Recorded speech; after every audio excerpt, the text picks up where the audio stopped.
Tight ends. Let's talk tight ends here. And your favorite one of the second half of the season, who is a start again this week? Jonnu.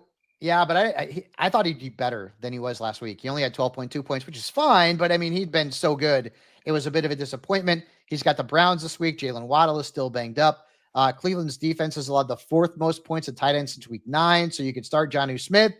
And Hunter Henry, how about a good old-fashioned revenge game? And the matchup actually isn't great on paper. You know, Lindsay, the Chargers have allowed 1 touchdown to a tight end in the last 8 weeks. But Drake May is heavily targeting Hunter Henry. First read rate is through the roof. And Hunter Henry has seen at least 8 targets in 4 of his last 5 games. And again, revenge game factor, because he's getting so much volume in terms of Drake May throwing the ball to him.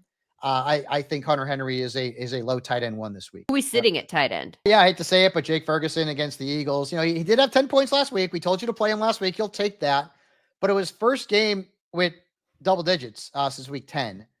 The rain could be an issue there in Philadelphia. We have to keep tabs on that. And he just hasn't been as consistent or productive without Dak Prescott.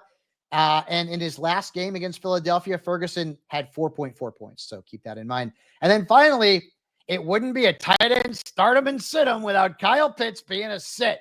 Yeah. Listen, I don't know where this guy's going to end up next year or in the future. Not on my team. Not on my fantasy team.